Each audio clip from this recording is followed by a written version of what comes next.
This is a podcast by the News Minute, and you are listening to South Central. Hello and welcome to South Central, a TNM podcast where we put South at the center. I'm Dhanya Rajendran, your host. In this week's episode, we discuss Shashi Tharoor, the Congress, and whether it's the end of the road. We'll then look at our special series on police impunity and excesses. Joining me in the studio is Sudipto Mondal, the executive editor of the News Minute and the anchor of Watcherism. Welcome, Sudipto. Thanks, Dhanya. If you have not noticed, Sudipto has started a new segment of a show. It's called Reflections, where 1 week the Watcherism with an interview will come and the very next week his reflections on the interview. Right, Sudipto? Your idea. Uh-huh. Your idea. Yeah, but it seems to be working for now. Yeah. So last week, Sudipto interviewed Rais, who was the editor of Dalit Camera, and this week he's put the reflections of what Sudipto thought about the interview. Do watch that on YouTube, on our podcast, which is on Spotify, etc. On the other side is Pooja Prasanna, anchor of Let Me Explain and co-host of South Central. Pooja, welcome. Hello. And Vinay Srinivasa is back in South Central, advocate, activist. In fact, I asked him what else should I call him. So we decided on humble citizen, serial protester. Welcome, Public Vinay. transport diligent user. Yes. No, I'm not a diligent user, but thanks, Dhanya. And joining us from Chennai is Shabbir Ahmed, the Tamil Nadu bureau chief of the News Minute. And he has two shows, Yendra Kelvi in Tamil and In Public Interest in English. Welcome, Shabbir. Hi, Dhanya. Same Dhanya's idea. In public interest. Yeah, In Public Interest. There's a new show we have launched where 1 week we have an interview and the next week we have a package which is about something which is happening in a city or in any place in India. So do catch those new shows. A lot of new shows, in fact, lined up on the News Minute, including Reflections and In Public Interest. We hope that you are catching up with all this content. Last 2 weeks have been pretty dispelled for the Indian media because we have received criticism from all across the globe, especially as to how our news channels have behaved at a time when India and Pakistan were almost at war. From New York Times to everyone has written about how we were being dished out misinformation and disinformation, not by just some random social media handles, but by our own mainstream media. In fact, last time we had a whole discussion on not to call them mainstream media, but to call them compromised media is what one of the panelists had told us. CCM. Corporate compromised media. Yeah. So the thing is, we all can sit and complain. We can whine about the state of media, but we also can do something about it. In your case, if it's the News Minute that you like as a media house, then do take a subscription. The QR code is there on the screen. The link is also there in the description. It's not too much. If you take this subscription, you get Newslaundry and News Minute access. And also, don't forget to fill our South Central feedback form. We'd love to hear from you. We do read all the emails and we try to incorporate as much feedback as possible. The feedback form is also there on the description. Pooja, to the headlines. Delhi High Court gives Abhijit Iyer Mitra 5 hours to delete defamatory tweets against Newslaundry. The suit, which was filed on May 14th, seeks over 2 crores in damages and a permanent injunction against Abhijit Iyer Mitra for allegedly publishing defamatory, false, malicious and unsubstantiated allegations on X. I have been asked to keep my comments on this limited, so I shall do that. No, but Abhijit Iyer Mitra, for those who are unaware, perhaps there must be that population also. Lucky people. Yeah, he's a right-wing commentator. He's a defense expert, according to a lot of panels. I've in fact put out some of the tweets. I don't think it is just defamatory. They are downright abusive. Yeah. My judgment, I'm done judging him now. I judge his followers, I judge his cheerleaders and those in the media who platform him day on day, as you tweeted, and find him amusing somehow. His filth amusing. I judge them. So, yeah. No, I think it's, it just really prevents women from participating in public spaces, right? The tweets are so bad and so abusive. And like Pooja was saying, especially because there are many people who go to like it and, retweet it. And this reminds me of that Instagram handle which came out yesterday, which had like photos and videos of women traveling in the metro, focusing on their cleavage and all. It looks like, it's like the same sort of population who'll retweet his tweets and like who'll celebrate that. It's almost as if it's become like, it's really okay to abuse some woman. And it makes it difficult for any woman to participate in any sort of public discourse. It's, That's absolutely true. In fact, we were discussing this with people in Newslaundry. 9 of the women employees went to court, and the reason why they decided this, what is the message you're sending women professionals, right? Now in court, Abhijit Iyer Mitra's lawyer said that, Newslaundry's funding is dubious. So, even if Newslaundry's funding is dubious, there are institutions in this country who are overactive anyway, who can go figure that out. That is first thing. Second thing, they've always published their funding. And third, what is the connection between anybody's funding and what you have tweeted? correct. You've just tweeted abuses, right?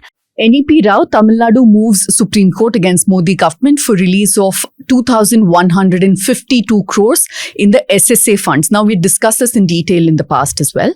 This is funds that is due to Tamil Nadu through the CSS funds. That's a centrally sponsored schemes, and this is tied to NEP, and there are some objections that the Tamil Nadu government had raised, because of which the funds that were owed to them was not released by the Modi government. Of course, this is a political issue, but more importantly, we have been looking at how the Modi government specifically has misused the CSS schemes, and this is a continuation of that. 3 dead, 500 homes flooded, streets submerged, marooned. Bengaluru braces for more days of heavy rain. By the time we are recording this on Thursday, I don't know what will happen. Oh, sorry, today's Wednesday. There's till 22nd, there's a prediction for heavy rainfall. But, on one hand, we're tired of talking about this again and again. I have been reporting on this for so many years. This week's Let Me Explain is also about that. But it just doesn't seem to be getting better. It's only getting worse. Have you also gotten stranded, stuck? No, I've not got it stranded or stuck, but I've been getting calls from Slum Mahila Sangatne, and the inner city slums, they're in a really bad position. And what is shocking is they called and specifically said people don't have food. Right, because the houses are damaged, water has gone in, books, clothes, everything is damaged. They're not able to cook. They said you have to send food. And my question is, why is the BBMP commissioner, the deputy chief minister visiting Manyata Tech Park, Silk Board? Why isn't anybody visiting these inner city slums of people whose entire lives have got upended? And these people have been raising questions since the last few years when the rains have become very heavy, saying every year our houses are getting flooded. So the slum board, BBMP, nobody's taken responsibility, and no welfare from BBMP reached on the first day, or I don't know if it's reached on the second day or third day as well. And Bangalore also has a climate action plan. I don't know if the housing and slum issue is there in the climate action plan, saying what are we going to do? So that's a very serious problem. The houses are really bad. They're very badly affected, and there doesn't seem to be much attention, right? We have a ground report, in fact, And I on wonder that. what the solution is, right? Because nobody seems to know exactly. Every year they just keep blaming that either there's encroachment in the drainage. This time they're saying there's a lot of garbage just stuck, It's true. despite Construction debris, etc. yeah. So, and the constructions are just going on everywhere. We are building more and more. But cities like Davangere seem to have solved their flooding problem, and places like New York have permeable roads so that water goes. We have, Sudipto and I were talking, we have white topping. Obsession, So, so where is the water going to go, right? We're seeming to do everything in the reverse direction. But what are we doing towards solving it, right? And why are we focusing on tunnel roads and anything when we don't have motorable roads? You first have to have a motorable road before we have a tunnel road. When you talked about them going and visiting these Manyata Tech Park and these these layouts outside the city, it just goes to show that people's representatives in Bangalore are actually real estate agents. Yeah. They are not going there because these are people suffering. They are perhaps going there because they have some layouts over there, Yeah. and these are people to whom they have to, sell land in future. So these are not their voting public, but their paying public. But just to show how farcical, and we've reported on this lots of times, this morning in Kadrenali, they were attempting to do some patchwork on the road because it was so bad, because CM is expected to do some inspection around there. So why bother just clog the roads even further? Just pointless. Hyderabad Gulzar House fire. This was a few days ago. Buildings lack proper earthing. finds power department. This is according to Siyasat. We haven't seen that report yet. The Electricity Inspectorate Department has issued extensive electricity safety instructions to owner of houses and commercial establishments on Tuesday. That's this 20th of May. 17 people died. I think 8 of them were of one family. No, all of them were all of of them one of the same family. Everybody except 3 people, the entire family died. They were basically a very famous family who Jewelers, dealt in jewelry. So everybody, I think 3 generations of people died. Supreme Court grants interim bail to Professor Ali Khan Mahmoodabad, and it formed an SIT to propose on Operation Sindoor. Ali Khan was arrested on Sunday following his May 8th Facebook post regarding Operation Sindoor, after which a BJP Yuva Morcha leader filed a complaint against him. And the Haryana State Commission for Women also sent him a notice. There was a very great interview I saw, very less good television we see. And this was Preeti Chaudhary of India Today who grilled this lady on just facts. And it was great to see how, they think that they can get away with anything. And when you're held accountable, it just comes unraveling. But what happened in court is a bit shocking. It's really unparalleled also, we can say. I mean, for the court, there are several things which are problematic. One, he's before court saying he needs bail. And the court doesn't go into whether his statements constitute the offences. I mean, of course, they do ask questions, where is he outraging modesty and all, but the court is also saying, why is he saying all this? Why is he saying it at this time? That is not the job of the court to say, why did he say that in that language at that time? That is not the language of the Supreme Court. I mean, that's not what the Supreme Court should be seeing, 1. 2, for the Supreme Court to be constituting a special investigation team for 2 social media posts is really extreme overreach.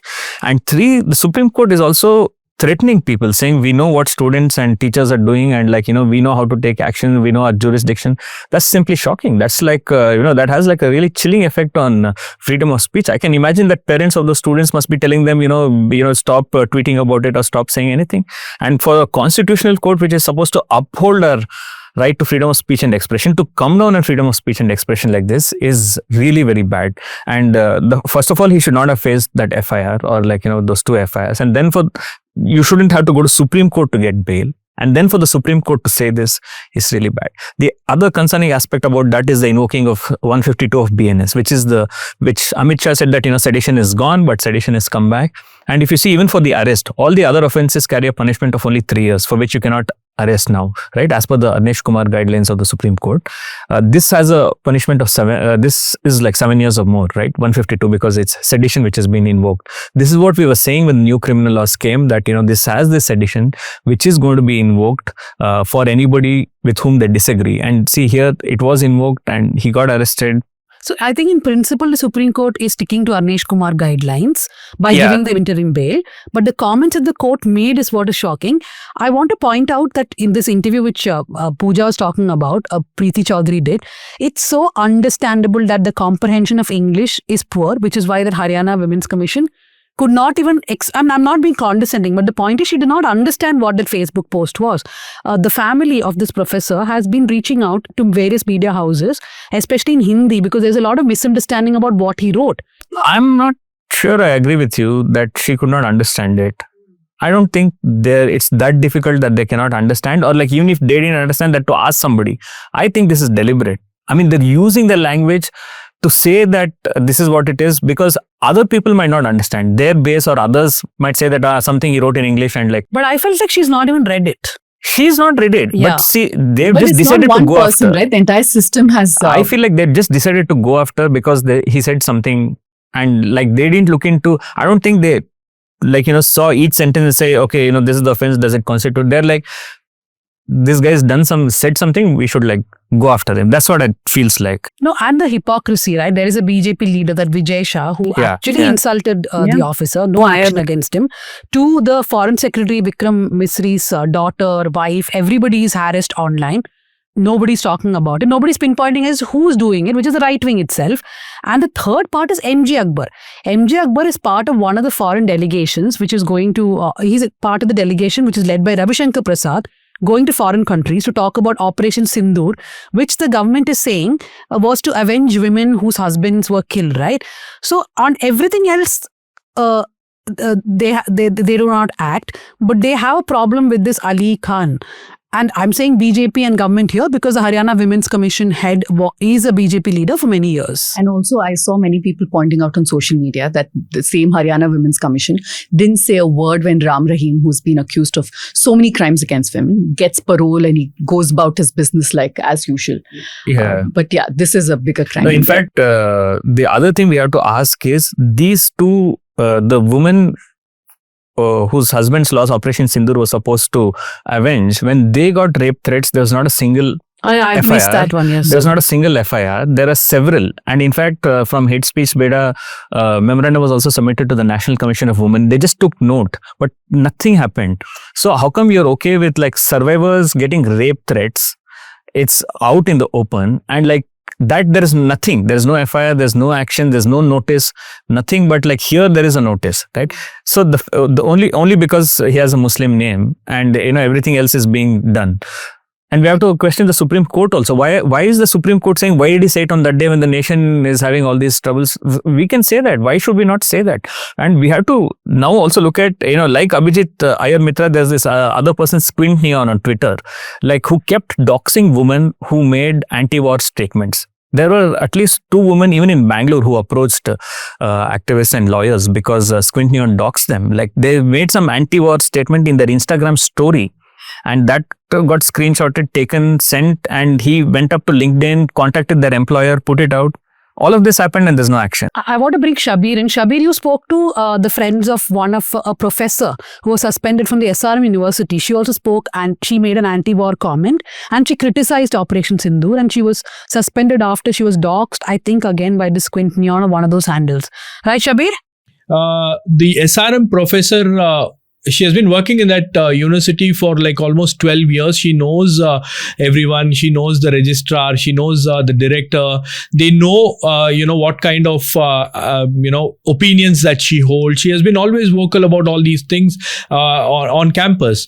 And when this happened, one fine morning, she was asked to come to the director's office, and then the director kept telling her, why did you comment on something that's happening in the country? Why did you comment on something that's happening in the country? She didn't understand. Like, she was like trying to defend her comments and said, like, in principle, I'm against war. So I've expressed my opinion on her WhatsApp status. And Instagram. So I think there was a set of students who were belonging to ABVP. So they took screenshots of those posts, and they selectively used a couple of posts that she had put out on social media, and all these right-wing Twitter handles, they were circulating it in different groups, and because of it she was getting threatened, she was getting hate messages, and within no time the university took action against her. They suspended her. Even before the suspension order was handed over to her, it was in the hands of those who were trolling her on social media. So they were sending it, to her directly to her DM, saying, look what has happened to you. We have got the order. So so that's how she was targeted and she was attacked. And I think, a lot of teachers, a lot of professors from the university have been talking to the management to try and explain to them what exactly the situation was. But I think the management is not willing to take any chances at this moment, because there is also some kind of political pressure from the BJP, because SRM Group, the owners of SRM Group are part of the BJP's National Democratic Alliance. So there's still a problem there. Just a last point on this. I think we need to take a deeper look at how these commissions have been politicized, weaponized. Of course, it's not unique to BJP. It is a political appointment, right? This lady in question, she was a former mayor of Faridabad, BJP, and Congress too does this. But how it's been weaponized is something I think we can take a deeper look at. Yeah. To go after minorities, go after political opponents and all that. Okay, so we'll go to the first topic of discussion, which is, I think I want to continue the thought which Shabbir put out, right? Is this the time to say something? The university does not want to take any risk. Now, that's a problem which even the Congress is facing now, I feel. Things that they say, things that they do is putting them on the spot. First, of course, the whole controversy around Shashi Tharoor. should Tharoor have been a part of the international delegation? The Congress is saying that we gave 4 names. Tharoor was not part of it. That is one. So it looks like there's been drama going on between Tharoor and Congress for quite some time now. But eventually, Tharoor's camp has started talking about his exit. They're saying if he exits, it will be because of self-respect and not because of anything else. So I want to just slowly start talking about what is happening with Tharoor and this larger thing of, I was watching, a debate in Malayalam where one of the experts who had come on the debate show was pointing out that even the left parties are being very careful when they react to anything on Operation Sindoor. They seem to understand the mood of the country, which is highly nationalistic now. But Rahul Gandhi has not stepped back. He has, I think, once or twice asked the foreign minister by now how many Rafales were shot down, what happened. So, and I've seen a lot of pushback from a lot of people saying that, why ask this now? Why do this now? I should have said this when you were discussing the previous point, but I think it's still relevant, which is there is something different about this round of conflict in as much as the narrative battle, I suppose, has come right at the center of the whole arena, and how keen this government has been in India to control the narrative. Could it be, this is a speculation on my behalf, I mean, you guys should respond. If you notice what happened in Balakot or what was happening with the Galwan, exchanges, there was a lot of civil society commentary on both those incidents, and more or less, I mean, on India's general security apparatus, its keenness to contest border skirmishes, all these things, that the absence of any serious action against so many intrusions and all that. The fact that people had the thing of criticizing them, they took them to the cleaners, it was an open discussion. This time, the entire opposition kind of went along with that whole jingoistic narrative, and that put somebody like that professor in Ashoka on the spot, right? Because you have the opposition which is completely collapsed. You just have one Rahul Gandhi saying something. Left parties, come on, I think they should have shown a little more spine, no? But I think they were kind of bouncing off the mood of the nation. The fact, what was the trigger for this also, right? The Pahalgam attack, and how the whole attack was framed. This time, I think the government's attack was framed as not a war against Pakistan or a very targeted, measured kind of an attack to take out terror infrastructure. Now, of course, we've been told that it doesn't mean anything if you just bomb a few buildings because their network is much stronger than that. Those are conversations we can continue having.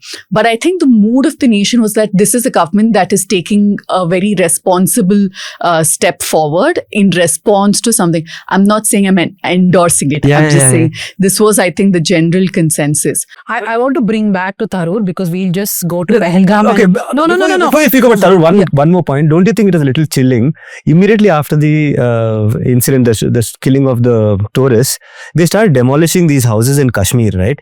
Nobody spoke. Not the Kashmiri politicians, no left, no progressive, no liberal, nobody. Tarigami spoke about it. Tarigami spoke. Yeah, the CPM's Tarigami. Okay, now back to Tharoor. So, we have to speak local politics also here, right? So, Tharoor has had issues with the Congress for some time now. Locally, the issue is that Tharoor wants to be the Chief Minister face of the Congress in 2026 because he's been the MP thrice.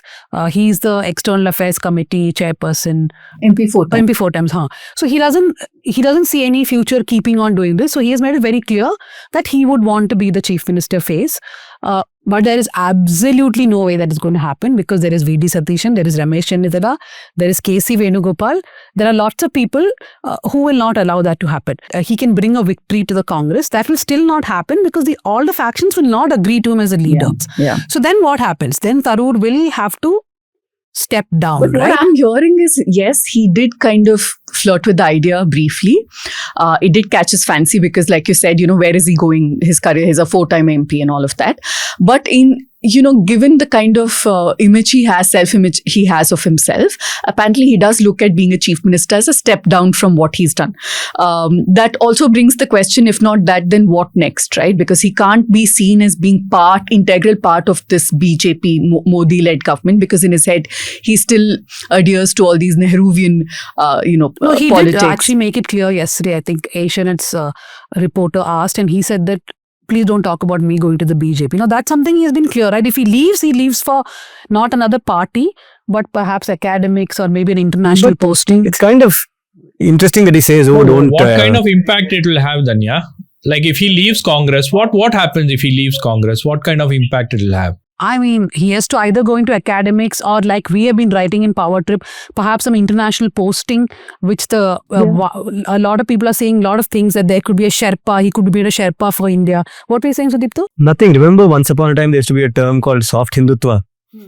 It's no longer in vogue, and it's kind of ironic that Tharoor wants to claim higher ground and say that, oh, well, I'm not a BJP type of person. But if you look at his trajectory, if you look at how he won his first election on the basis of the support from these very, very reactionary factions of Kerala society. For example, the Nair Service Society was one of the backbones of his campaign. And what is the Nair Service Society? The Nair Service Society is that social movement which has contested every progressive policy in Kerala for almost 100 years. Right? When Nambudiripar's government comes to power and tries to bring in some reforms in education, in land and all of those things, it is the Nair Service Society which takes the lead. So we have to not lose sight of the fact that his umbilical cord is right wing. Now he may choose to say, I'm not a BJP kind of a right winger or this kind of a that kind of a right winger, but he's definitely not. No, I'm saying when we talk about Shashi Tharoor, we have to question his role as, the chairperson of the Standing Committee for External Affairs. So that committee should have been the one questioning the government on this issue. Yeah. But instead now he's going to be parroting the government line. So how does that work? You're a responsible parliamentarian. You're a 4-time MP. You should be telling the government that please answer in parliament, right? Before other governments get to know what happened, we the people have a right to know. And all the opposition parties have agreed to these delegations without first a special session of parliament, which they also asked has been convened. And Shashi Tharoor, as the chair of this external affairs committee, you're not government, correct? The standing committee is like not government or this thing, right? You're there as a representative of the people. But I think that's where Tharoor also played to the mood of the country very efficiently, right? Like if you watch Tharoor's interviews right from Operation Sindoor or even Pahalgam, yes, he has told the government line more than the government has. Yes. And if you remember, a couple of years ago, we'd done this story on why Tharoor was removed as the chairperson of this a similar committee, right? A parliamentary committee. And one reason that many people, former members of that committee, said was that he pushed very hard on asking questions on how much did we cede space to China? And that is something that didn't go well with the government. So maybe he is trying to protect his position. But I am just amused at the kind of, the circle he was made to step down because of that. Now he's in that position, but he's taking a softer stance this time. Yeah. I also want to kind of again speculate about what would have happened if he had become the president of the party. Because all these policies that we see, see the Congress taking some very progressive positions on a range of issues. The farmers issue happened, caste census happened. I can't imagine Tharoor putting that in the manifesto. So. In a sense, I feel that that fight between Kharge, it wasn't a fight. I'm glorifying it by even calling it a fight. But Tharoor, despite all the opposition from Gandhis, they represent two very different visions of Congress, right? So stark in what they represent. And I don't care if it's because the Gandhis endorsed Kharge or whatever the reason for why he won is, but it's such a strong message at the end of the day. Shabbir, you want to add something? I was talking to an MP, a couple of MPs in the past. So they were telling me that Congress should use the expertise and services of Shashi Tharoor because of, the appeal that he has. Like, an MP told me that, they were part of a delegation and somewhere in abroad, people at the airport, they came and they were like talking to him, taking selfies and all that. He's a popular figure. So no doubt about it. But the Congress should create some kind of avenue where they can use his expertise. For example, what they do with Sam Patroda. He's the international head of the Congress party. The worst.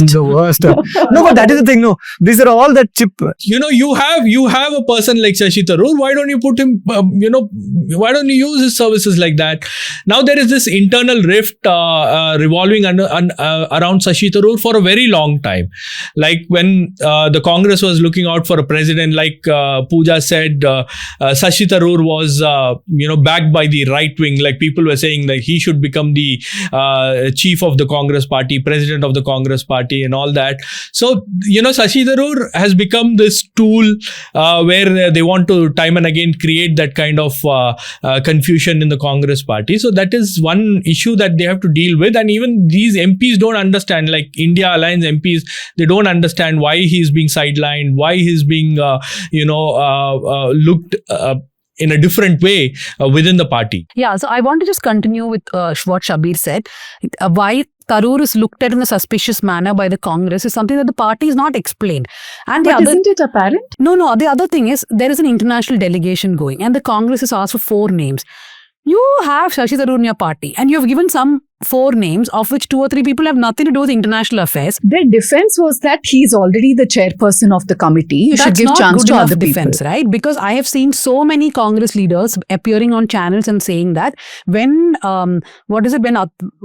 during some other time, I think Narasimha Rao's time, I forgot whose time, Atal Bihari Vajpayee had gone for one of the delegations and he was a leader of when was Atal Bihari Vajpayee leader of the opposition? When Narasimha Rao was. And he was also the chairperson of the committee, the Parliamentary Committee of External Affairs. No, but I don't think that's a problem. I've seen a lot of Congress leaders, for example, saying that during Narasimha Rao's time, Vajpayee had gone as part of a foreign delegation. He was also the leader of the opposition, suggesting that Rahul Gandhi should have been sent instead of Tharoor.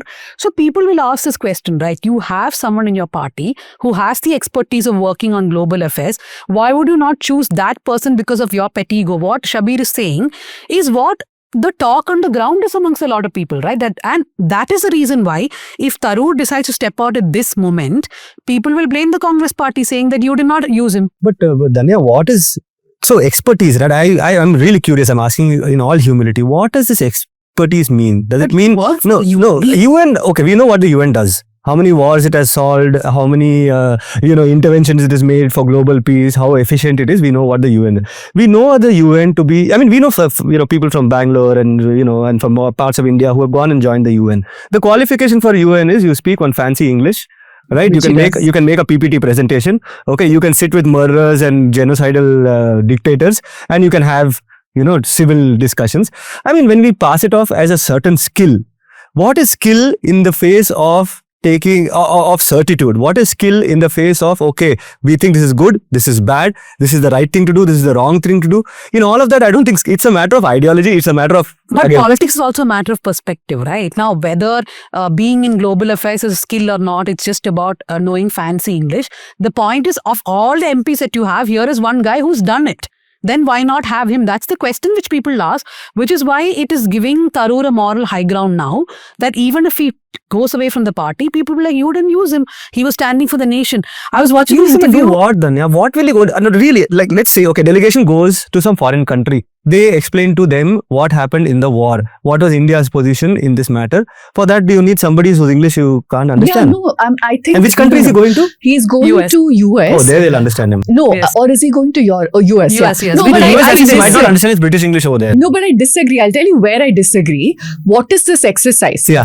Somewhere the Modi government feels that finally they came to realize that he's not enough as a mascot for their foreign policy. They need other people, right? There was some time when they tried to have a parallel for BBC and CNN and all of that in India and spectacularly failed. So now they think that we'll get some MPs who can persuade them to see India's point as India as a victim of terror, Pakistan's terror and all of that. For that job, I think he's good. For that job, I'm pretty sure some MEA official is even better. No, but he doesn't have the heft that Shashi Tharoor has in their eyes, right? Heft Imagine means, from their perspective. Okay. From Pooja, their perspective. Yeah, but heft means, does it mean that he opens his mouth and the room falls silent? I doubt it. If that happens in the US, I'll be really surprised. Shabbir, yeah. See, Sudipto, there is also another angle to it. The speculation in Delhi is that Rahul Gandhi has asked for a special session of the parliament to discuss the Pahalgam issue and the India-Pakistan, the issues that are going on. So they don't want to have a special session of the parliament. And this is a demand that Congress has been, pushing for it consistently in all the all-party meetings. I think 2 all-party meetings have happened. And in those all-party meetings, I think Rahul Gandhi spoke. Rahul Gandhi questioned the absence of Prime Minister. Why is the Prime Minister not attending these meetings? If he is going to brief the opposition parties, then it's the job of the Prime Minister to be here. But the but why is the Prime Minister not there? So I think, the Defense Minister, Home Minister and others were trying to brush this issue aside. And in fact, they told them very openly that if we call a special session of the Parliament, you will say something, we will say something. So it will become it'll become an issue. So we don't want to do that. So basically, I feel that, somewhere this government wants to evade accountability, evade questions. So they have this, delegations and sending these delegations across the country. And obviously you have media channels to push this agenda. And you have a face like the Shashi Tharoor who will be, giving interviews, longish interviews. And, in all the other cases, what has happened is the defense minister has spoken to the party chiefs, asking for MPs to be delegated for this this exercise, a diplomatic exercise. In case of DMK, the defense minister has spoken to Chief Minister M.K. Stalin. Whereas in case of Congress, I don't know, names were given, but why Shashi Tharoor was chosen is something which the BJP should explain. But it's a no-brainer, no? No, and not only that, look at the clever political game that BJP played here. One is that the opposition cannot, except Mamata Banerjee who resisted it, nobody really is questioning this whole exercise itself. Yes, right? exactly. That's That what is we should first be thing. focusing Yeah. on. Yeah. Yeah, and the second thing is that by nominating Tharoor, instead of the Congress turning around and questioning, hey boss, what is the need of this delegation, they're fighting over Tharoor. Yeah. Yeah. That is what is happening. In fact, Shiv Sundar said today morning, he called it Operation Opposition, where they've, instead of muting Pakistan, they've muted the opposition's voices. So now instead of asking the right questions, where are those people who attacked and why did we agree to the truce and all of those questions, now the opposition is going along with the government. So the opposition has been silenced, we have been silenced, we don't have answers. The government doesn't want to tell the people answers, but the government wants to tell other governments answers. Why are we not being told? We are the people who are affected, right? Because domestically, Modi's supremacy has been accepted. It is internationally that he's struggling clearly, as was evident. No, but I want to just say, Shashi Tharoor is in Kannada something we call bisi tuppa, hot potato, right? Yeah. Because I don't know if they can afford one more person high profile, whichever side of the spectrum. He's high profile. Can they afford a noisy exit, another one? They cannot. They simply cannot. It doesn't matter what his utility as such is beyond Thiruvananthapuram. Seat, can he really sway? Votes, all of that is secondary. I'm not going to get, even within Kerala, I don't know how many seats he can sway in the party's favor. But he's a very well-known face. Somebody I was speaking to in Kerala said that, you go to any district, anywhere, you show his face, people, kids, old people And he's a recognize crowd him. puller. He's a crowd puller. He's a crowd puller. He's a charmer, right?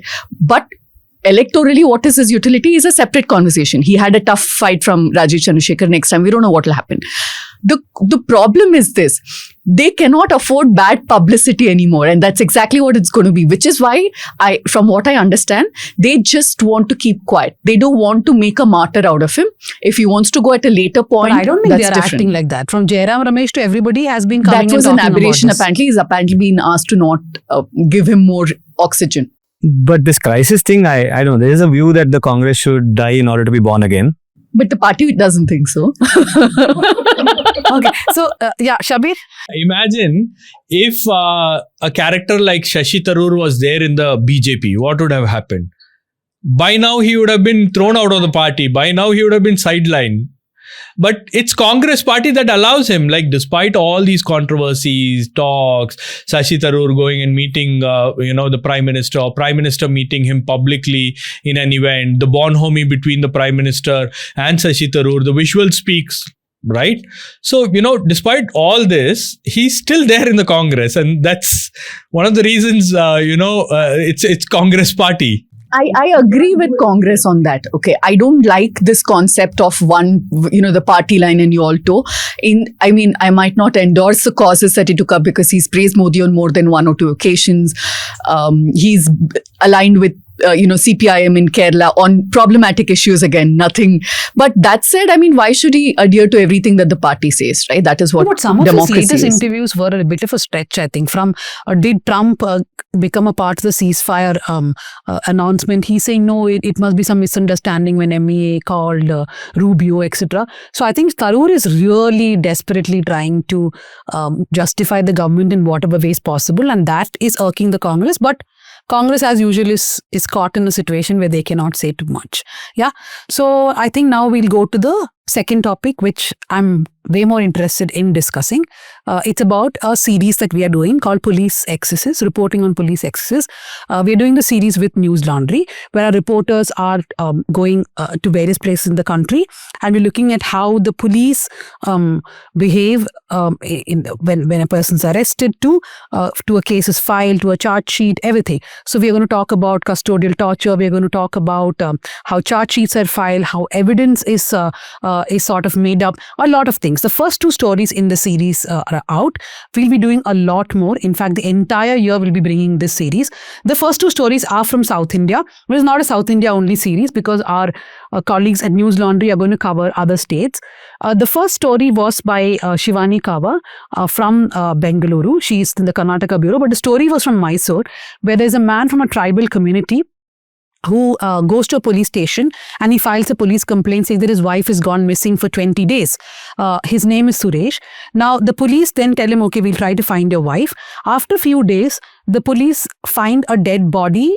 Another police station had discovered a dead body. This police station where he filed the complaint, they say that this is a wife's dead body. This Suresh is booked. He's arrested. A charge sheet is filed saying that he was upset at the wife because she had an affair and there was some sort of violence and he killed her. The entire charge sheet is made. The trial begins when Suresh's friend walks into a restaurant and sees his wife Mallige sitting there with her boyfriend.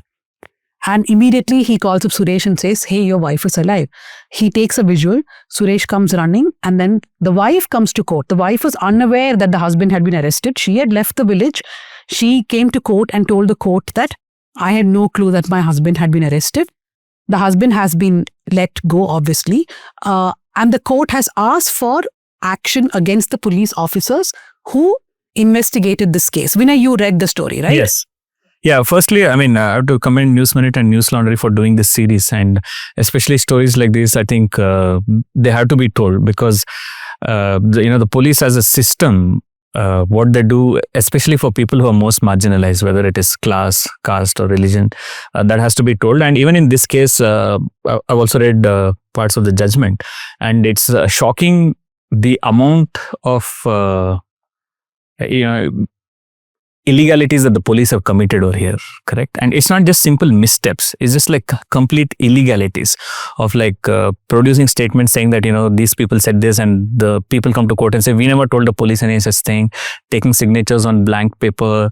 The postmortem report doesn't have any name, and the police tells the doctor who does the postmortem report to put this woman's name who's missing without any basis. DNA report is inconclusive, but still without waiting for DNA report, the charge sheet is done. I mean, there are several missteps all along, and it's, it makes you question all the other investigations that they're doing also, correct? If in one case they can do so many missteps or like deliberate, it's not even like a mistake, right? This is deliberate. Like, you know that this is not the case, but still you go ahead and try to force fit something. Plus, it's not just that you've pushed an innocent man inside. You're not investigating the other case also. That also, we don't know if it's a murder. We don't know what that is. So, and I think these procedures are something we need to focus on. And thankfully, your story, by going into the details of the procedure, it makes people think, okay, what is the Section 161 statement? What is the Mazar? Who does the postmortem report? What is the charge sheet? Who's the witness? What are they supposed to do, etc.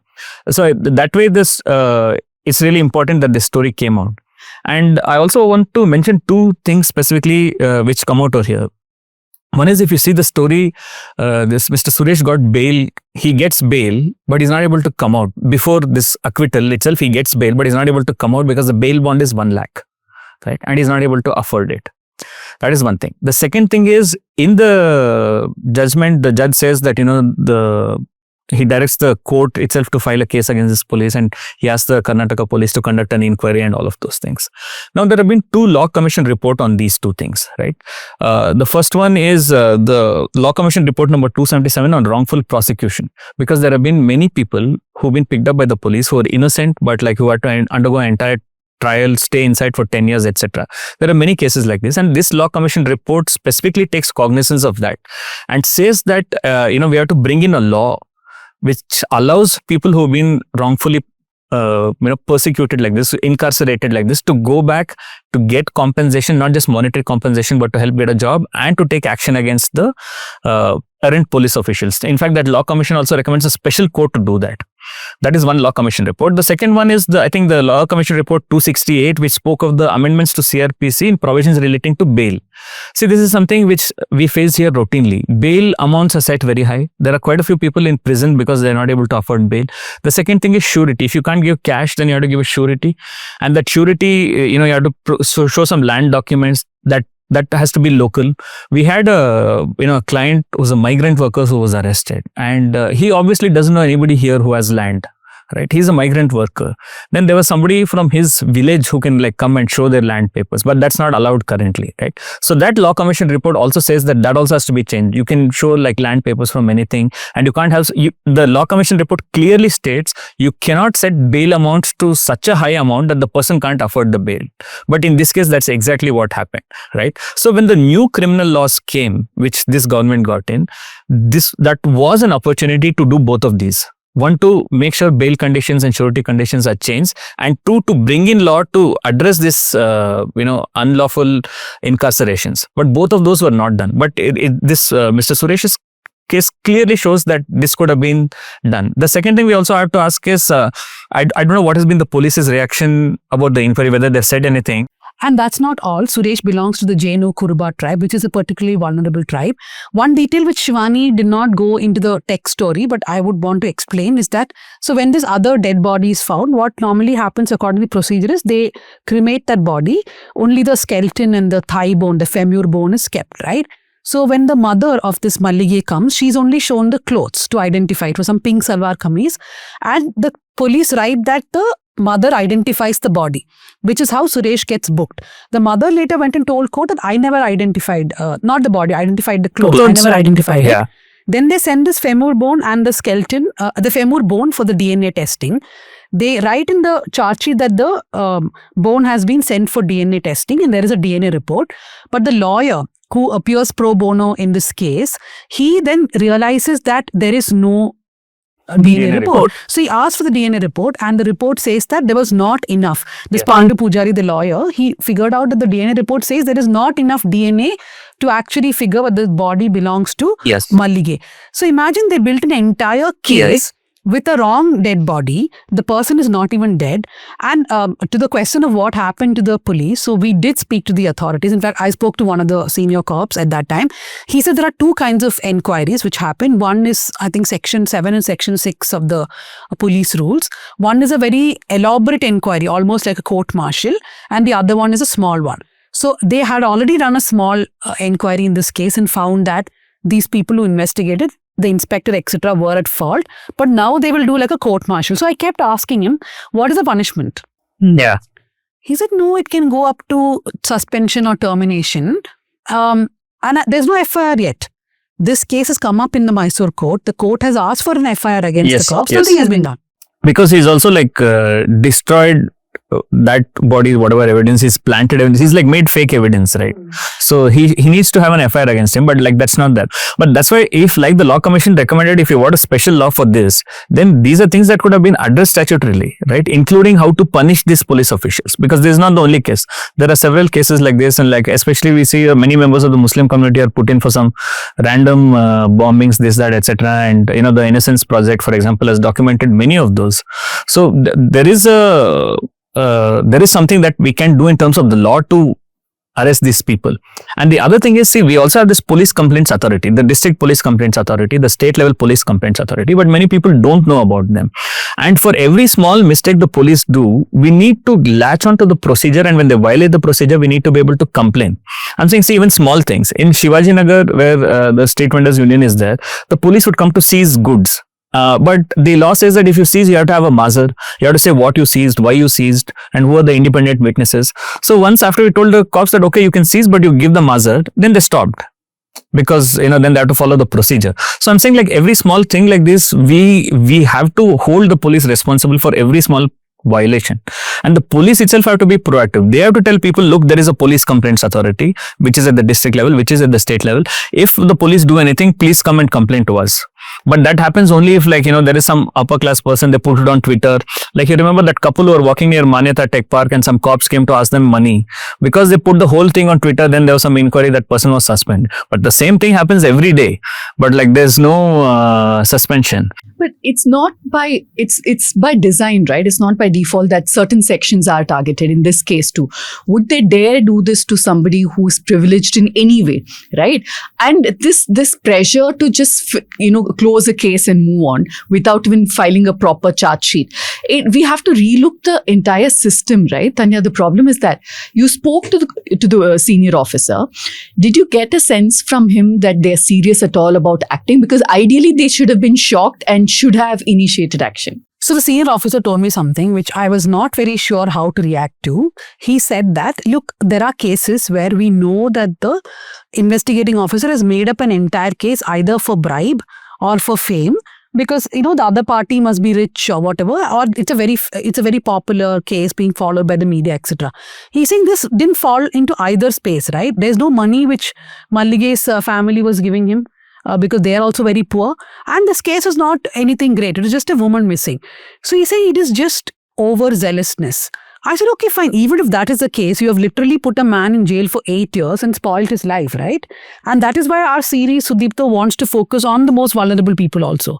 Yeah, and also focus on the one common perpetrator of all sorts of crimes in every state almost, right? When we see any kind of, impunity, we also see correspondingly that there is a police force which is pliant, which allows for that impunity. If there are people who are victims of atrocities in Tamil Nadu, we know invariably there will be a police hand of patronage over there, and the only cops who have if ever got caught are the ones who are actually trying to uphold the law, trying to question authority. Sanjeev Bhatt is an example. If you look at why he is in prison today, it is because of a custodial death case. I am not for a second saying he's innocent or guilty, but only a Sanjeev Bhatt will get into that situation. The others will just go scot free. And the second story, I'll quickly move on to that also, was done by Shabbir. So this is something which I don't know if it happens in Karnataka. I've never noticed. In Tamil Nadu, a lot of time when the police bring suspects or accused to a press meet and to talk to the media saying this person has been arrested for chain snatching, they'll always be wearing a cast most of the times, because they have slipped in the bathroom and had a fracture is what the police will say. They'll either have leg fracture. In fact, an activist told me today that it's mostly the right hand which will have a fracture. That Shabbir can tell. So this has been criticized many times. Tamil Nadu police have been asked multiple times, why is it that everybody has a fracture? It is obviously because you are torturing them in prison, right? Even before they are transferred to the jail. And police have never answered this. There's been no accountability. So an RTI was filed by a lawyer named Pugadendi. He found that within a span of, I think, 6 to 8 months, right, Shabbir, 304 people who were taken to the Pul prison had fractures. What does that show? Are they breaking? Are they breaking people's hands? I mean, what is happening? See, it all started in the year 2015 with a case that involving a rowdy called Neeravi Murugan. It was a chain snatching case, but the incident was so brutal that he was trying to snatch the chain. The woman fell on the ground. He was trying to drag her. So it was all on CCTV camera.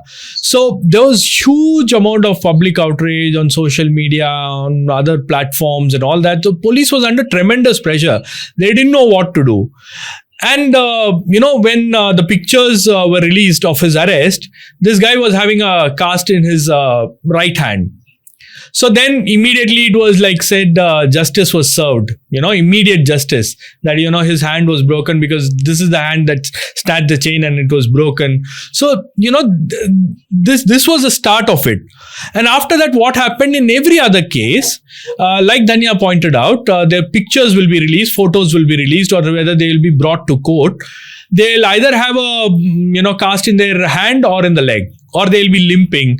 So, this has become a common affair. In 2017, I remember, Deputy Commissioner of Police posted a picture on his social media saying, these people, so and so accused or suspects in this case, they slipped and fell in the bathroom, and their limbs were broken. So I think that photo went viral and there was a lot of outrage about it on social media, and then the commissioner intervened and asked him to take down that post. But from that day onwards, or from that year onwards, this is a common practice that has been followed in Tamil Nadu police. Earlier it was only in Chennai. But over a period of time, now it has started happening in rural areas. Now it has started happening in Tiruchi. It has started happening in Tanjavur, in Tirunelveli, in different areas where this common practice of this brutal practice of breaking limbs is taking place left, right, and center. And when these are sensitive cases, we understand it's reported. People follow. Reporters are there at the courts. Reporters are there at the police stations or at the commissioner's office, or they'll source these pictures and all that. But what happens in cases that are unreported? For example, a chain snatching or a house break and all that. So back in 2019, an advocate from Tirunelveli had applied an RTI to the DGP office saying, how many cases have been reported of people sleeping in the bathroom or like people getting injured? So what is the status of bathrooms in police station, and what is the amount of money that is being spent on all these things? So this was the basic questions that were asked. So the response from the DGP office was, you apply an RTI to all the district headquarters. You ask the SPs to give a reply, or you ask the commissionerates to give a reply. We don't have a reply here. And from that day onwards, I think they have been stonewalling. Nobody, got this information of what exactly had happened. Now, in 2024, Advocate Pugalindi applies an RTI. It's just a one question that he had asked from January 2024 till October 7, 2024. How many people have been admitted in jails with injuries? And here is a list of, list of details that were given. And it's like a very detailed, list, which has the name of the accused, or which authority detained him, whether he's detained under the notorious Gunda Act or not, who's the judicial magistrate who remanded him police custody, what is the kind of FIR he has, the cases that he has against him, the sections, and the injury marks on his body. Left hand forearm fracture, right leg fracture, left leg fracture, right hand forearm fracture, right hand forearms fracture. So this is like a list where, the injury marks are written, and then the bail disposal date and all of it. So, this is the first time we are seeing a data which clearly shows that this brutal practice of breaking limbs has become institutionalized. It has become a norm. It has become a routine affair in police stations. And the point is, not even a single cop has been held accountable.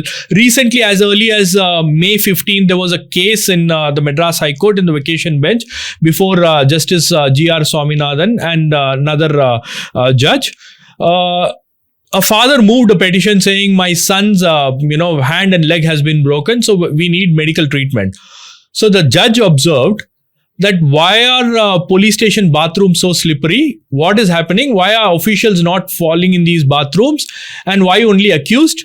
And if this, if this trend continues, then there will be serious action against officials. No, this instant justice problem that we have as a society, yes, we need police reforms. There's no two ways about it. But as a society, the need, I am not saying drag on cases forever. But you remember the Hyderabad rape case, right? How they showered petals on the cops who, did that extrajudicial murder. As a society, we really need to understand that these processes are there for a reason. And we cannot replace them with, oh, it's okay, these are criminals anyway. Just because somebody is arrested, somebody fits a certain profile, it doesn't mean that we act like it, till something happens to somebody we know. We don't care.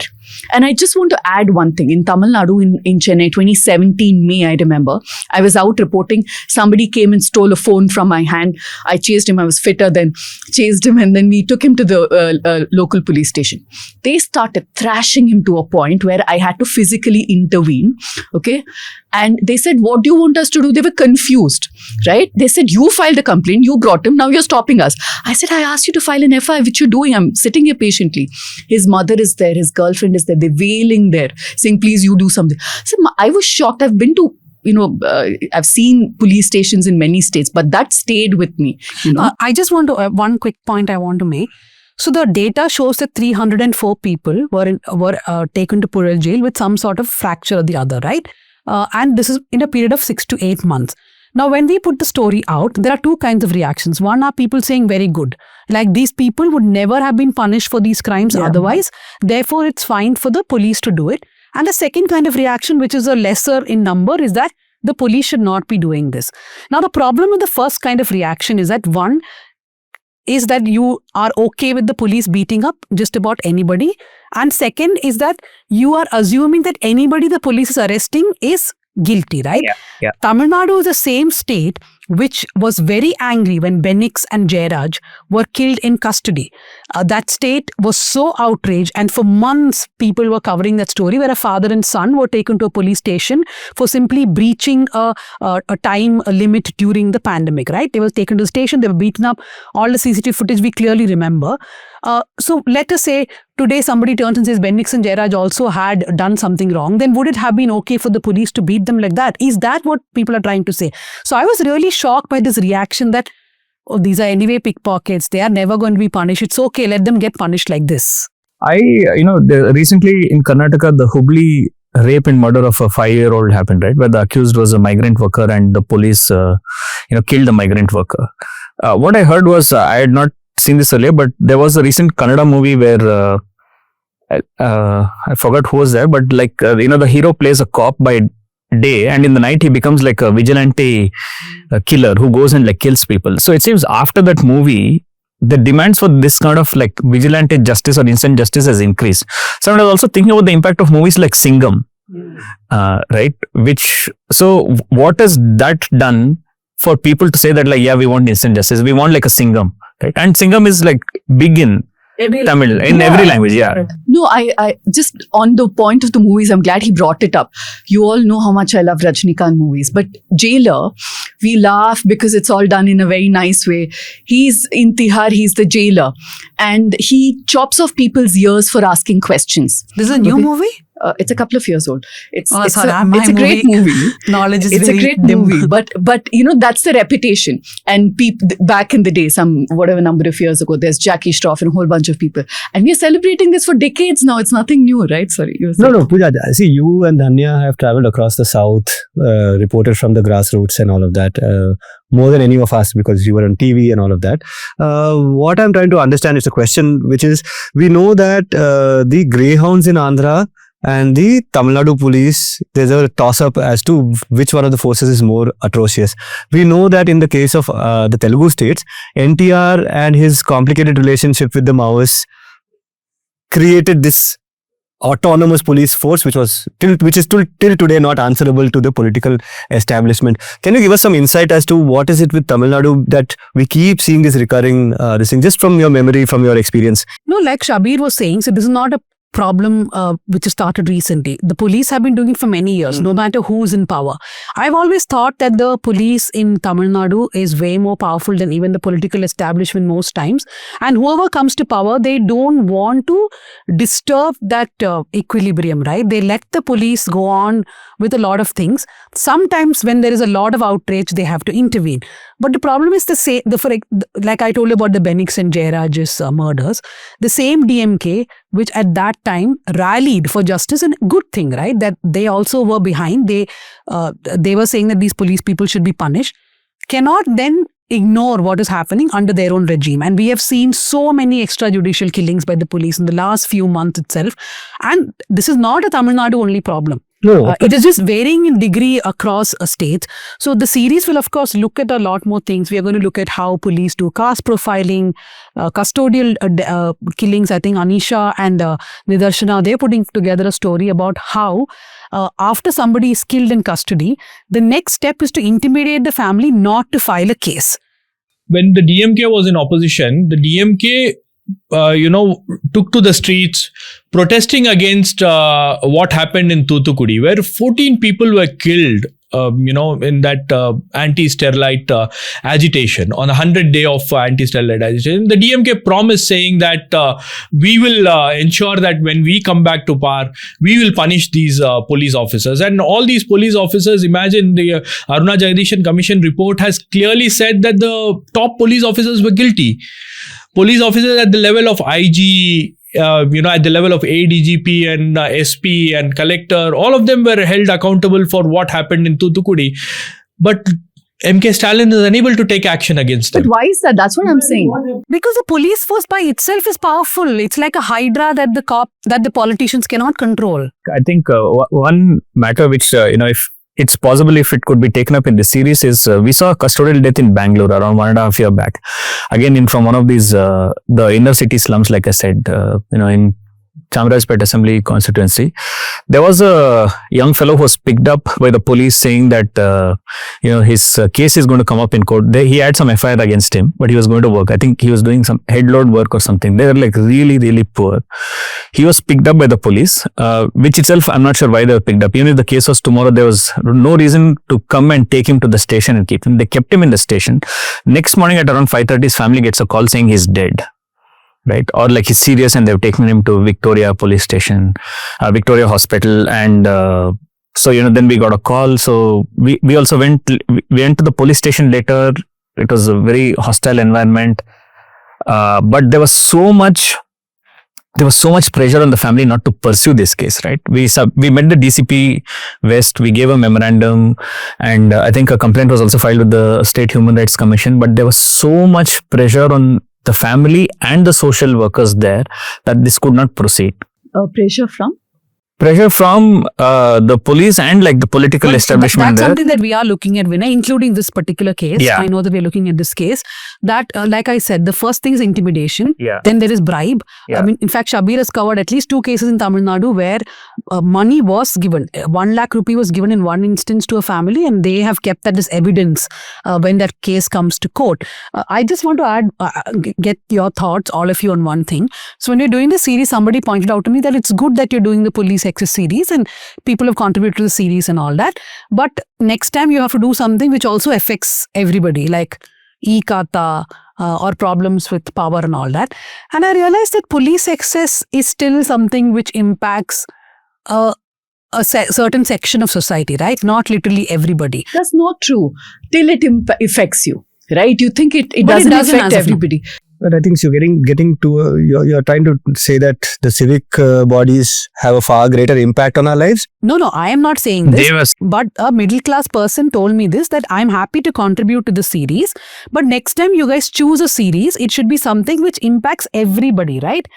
Police access is only for people who are either pickpockets or what. That's what people think, that they are picked up, they are beaten up, and they die. I was just saying that was the earlier point I made, right? In our minds, we have a certain profile of the kind of people who get assaulted, picked up by police, and we are not those people, is what everybody thinks, which is why they think this doesn't impact us. Yes, I agree that perhaps a registration issue impacts more number of people if you look at just the numbers. But I think it's about it. There are so many ways in which police excesses, and that's what we're trying to highlight in this series, right, sir? No, I was saying there was this recent study by the Center for Law and Policy Research and Azim Premji University, where they were looking at bail in Karnataka, and they're looking at 3 particular districts. And their study, one thing we all know, that overall in the country, people belonging to scheduled caste, scheduled tribe, and minority, especially Muslims, are overrepresented in jails. But an interesting thing which this study pulled out was in Karnataka, nearly 80% of the under trial prisoners at the end of 2015 had not secured a high school education. Right. So there is clearly an aspect of class also here, because, and we have spoken to police informally who say that they will take a poor person's case less seriously because they will not speak much. So that is very clear. Like if I go like this, dressed like this and like speaking English or like, these kind of glasses, they can gauge easily. The way they act is based on how you look.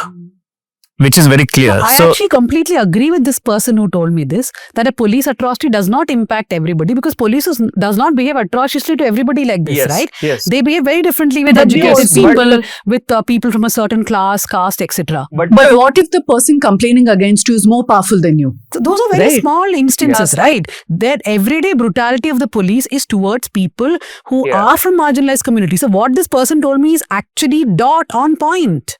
No, that actually goes back to how the institution of the police and why it was imagined. It was imagined as a force that will protect the agraharam from the undesirables. It is an agraharam protection force, and this is something I've experienced when in my neighborhood growing up. Right, the police would not just maintain law and order; it would do this moral policing. E hudguru e area yenik bandru, which means why did these boys come to this area? And I'm like, uncle, why can't I? Firstly, don't call me uncle. You cannot call me uncle. But somebody else can call. So they have this very clear idea as to whom they are protecting and from whom. Like something as simple, Dhanya. So it's heartbreaking for me to see. So when it comes to culture, fashion, it does not exist in an agraharam. It actually exists outside, in the Vellivada, in the Keri is where style, fashion. This is where boys are wearing mohawks. They're wearing skinny jeans. They're wearing torn clothes and all that. The cops in city after city, in state after state across, whether it's a right-wing state or a left-wing state or whatever, will do moral policing. Why are these boys sporting this kind of haircut, wearing these kind of clothes? Why? They want to protect the honor of the girls of a certain neighborhood. Right? So that's why they call them mama, no? Mama means what? Mama means mother's brother. Mother's brother does what? He imposes a moral code. And that's why these cops are called mamas. No, so I think with the series, what we should do is also convince the reader that this is not a problem of just a few Indians, right? It is something that all of us have to be bothered about. It may not reach my doorstep ever, but the point is we are talking about a force that's supposed to protect all of us, and they cannot be allowed to be violators of human rights. And also, I want to remind you of this police case. This was reported in the Deccan Herald around 1.5 years back. So there is this young lady who's sexually harassed in a mall. And then she goes to, I think, Rajajinagar police station to report. And they make her tone down the complaint, and such that an FIR is not lodged and just an NCR is given. So I'm saying, like, she belongs to a class where, like, she speaks English, she's going to a mall and all that, but still she is harassed by the police. And I think that's also what we have to tell people, that you might think, definitely the people who face the worst atrocities are those who are most marginalized, but for everybody this is going to be an issue, right? Or these loan apps, you might have a loan app scam also, and you can go, or you can see like that Instagram deal of that metro, something else like that is going to happen. So I think we have to tell people, you're right, that we have to tell people that look, they're there to protect all of us, and if we don't catch them when they're doing this to others, tomorrow it's going to happen to you. There is another kind of politically marginalized people who the cops are going after across the country. These are people who will turn up for a Palestine protest. These are people who will speak against a war effort. Yes, absolutely. Yeah. Absolutely. Dhanya, also the point is, what we have to talk about is accountability. Now, that's something that, is missing in this entire conversation, where people say, oh, if something goes wrong, if people are wrongdoers, so they are being punished, so we don't have a problem. No matter how they are punished, like even if they're punished at the, police station, I'm happy with it. At least they are getting, they're nicely beaten up. So that makes me happy because they have committed some crime. But here the point is, you cannot have a police force which is unaccountable. You cannot have a police force without any responsibility. Now, there is a clear procedure, there are clear laws, so you have to uphold the rule of law. And when the people who are supposed to protect or who are supposed to enforce the rule of law, if they become violators, then that is a big problem. Imagine, look at what happened in Balbir Singh's case. He was an assistant superintendent of police. He was just, that was his first posting in Ramanathapuram, where he was like torturing people left, right and center. And, he used to have this huge stone, and there'll be two constables who will be holding the lips of the suspects, and he'll be brushing that stone inside their mouth. So I think, what kind of brutality is this? And imagine what happened when that story was reported by us, in which there was one minor boy who suffered. And when that story was reported by us, the IPS Officers Association came out and open. They supported him. And I had to literally fight with an ADGP saying, he told me what you're doing is wrong. I said, what I am doing is wrong. I'm just reporting the story. How can I be wrong? You have to tell your officers to do policing in a humane manner. And that is something that we have to demand. That is something that is needed. Like, I understand people are worried about larger things, bigger issues, property issues, or like civic issues. But any problem that happens to you or your family members or your close relatives, you have to go to the police station. And when you go to the police station, you'll know how you're being treated. And that's when it'll hit you very hard. That guy has been rehabilitated as well, right? The Balveer Singh? No, he's still under suspension. The trial is going on. I just want to add one last thing. I understand that we have to look at, the atrocities committed. But we can't do that without addressing the conditions in which the police also operate, right? We talk about them look at the kind of salaries they get. Pittance, you cannot possibly sustain with those kind of salaries. Okay, my sympathies have dried out. No, I'm saying, the police. no, but Dhanya, for too many years, penalizing will only take us that far, right? Because if they're working, insane hours, which they do, I don't have kind any of belief shifts that if they're paid very good salaries, they will stop brutality. No. I'm saying they're also working in inhuman conditions, which they I'm pass not disagreeing on, with that. right? Yeah. No, but when we say the police have inhumane working conditions, we have to see who in the police have inhumane working conditions. Of course. And I think the inhumane working conditions are for those who are anyway not doing this. For example, if you see Shivani's story, there is the IO who's done all this, right? Yeah. It's not some constable on the beat. But the beat constables are the ones who are facing this insane sort of work pressure, no leave, etc.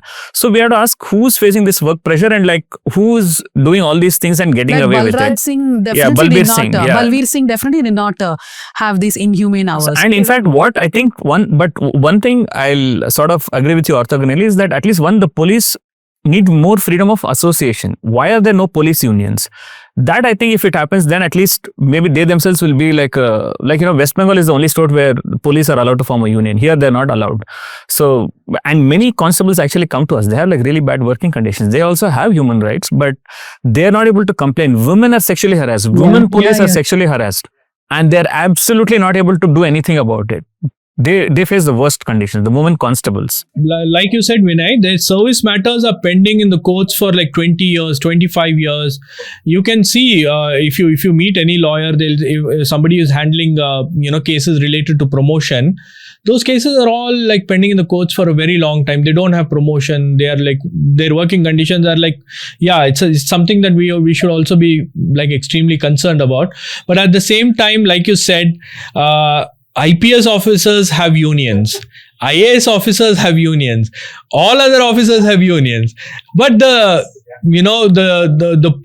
police personnel in the lower ranks, they are not allowed to have unions. And in fact, during the Jallikattu protest, I could remember one police personnel who was there stationed in duty. He removed his uniform and he came and he spoke in support of Jallikattu. And immediately he was suspended. But that will not easily happen to a police IG or ADGP rank officer, right? Yeah. Okay, so we will. Can I last? Okay, so now we're doing police excesses towards the public. If at all, we should do police excesses towards their own constabulary. Yeah.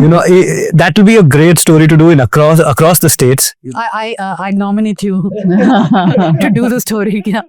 Do catch up with the series. 2 stories have come out. There'll be much more coming out, and we thank all our audience who contributed to the series. Not one penny will go waste because we will ensure that good stories come.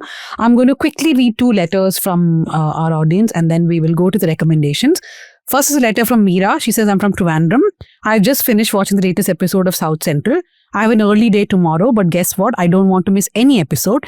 It was by accident that I came to know of TNM, mostly because of the actor assault case, which is the Dilip case. But since then, I have been an ardent admirer. Then she says your discussions are humane, kind, and at the same insightful. Pooja was humane and kind even to the police today. So this is a benchmark for all South Centrals. I'm a doctor doing my subspecialty training, but now I wonder whether I should start pursuing journalism. Wow, we are actually inspired someone to pursue journalism. She says, I especially like the recommendations at the end and make it a point to follow them. Bringing back reading habits to our community is very, very important.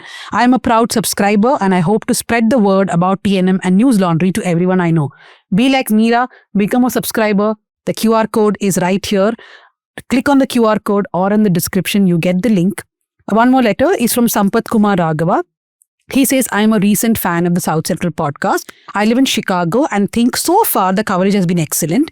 The Emburan discussion, the NRI students issue, the El Salvador discussion, and the recent one about startups and subsidies with Mohandas Pai.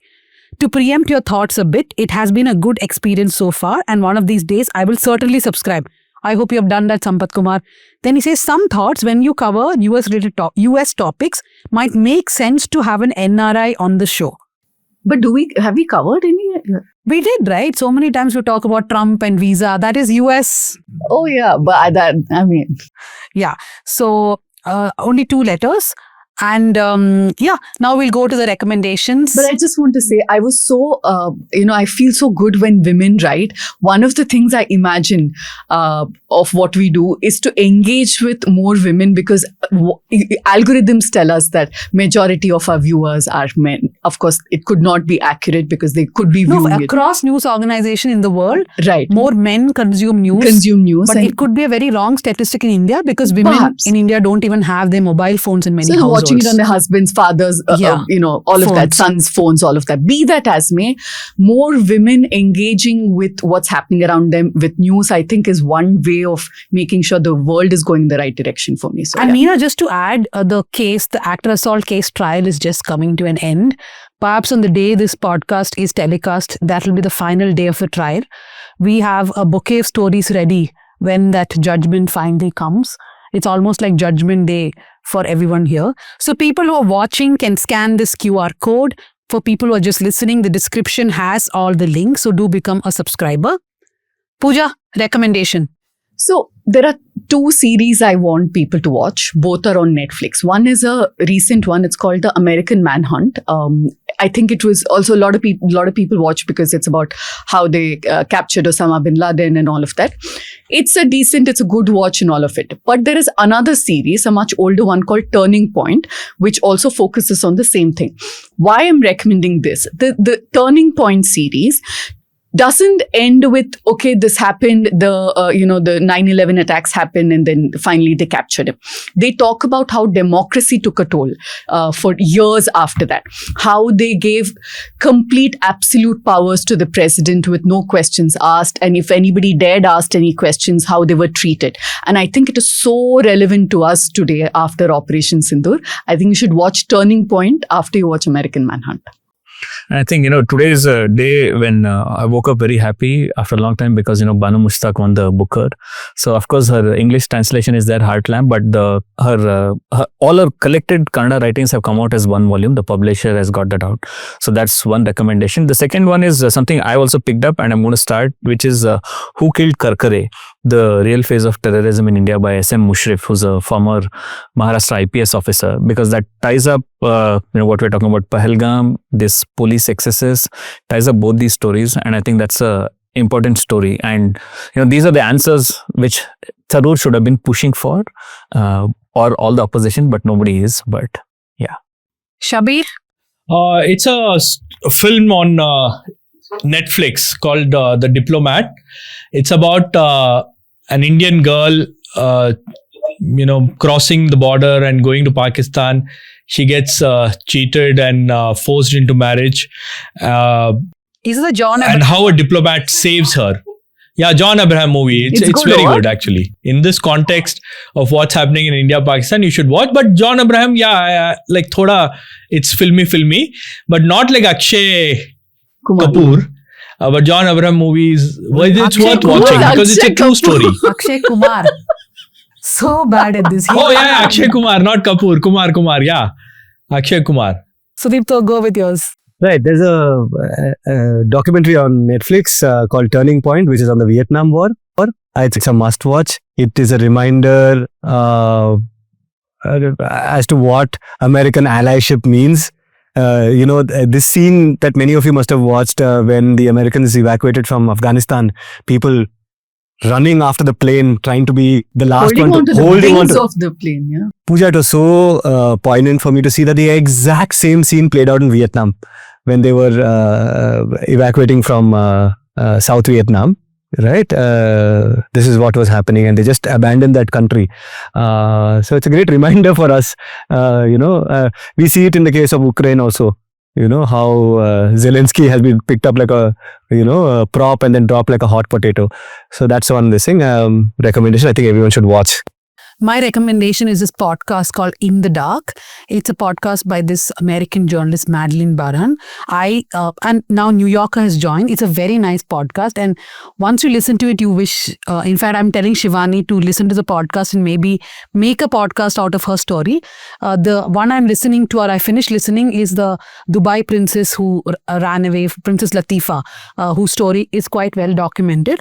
The beginnings are a bit maybe boring for us because it explains Dubai and its economy and how the sheikhs work and all that, the kings of Dubai. But it's a very interesting podcast and no frills. Like, it's just like the anchor and the reporter talking and some of these interviews playing out. Beautifully done. Do listen to the podcast. So we come and end to the show. Everybody, like I said, lots of new shows, including Reflections by Sudipto Mondal and In Public Interest by Shabbir. Do watch those. And do watch Let Me Explain by Pooja, which is on the Bengaluru flood, non-flood situation. Thank you. Woman's planner. She's the woman's planner now. Thank you very much to my producer, Bhuvan Malik, to production assistant, Ajay R, to the ears of the show, Maria Teresa Raju, to Yana Choksky, who does all our socials, and to Jasim Ali, the editor.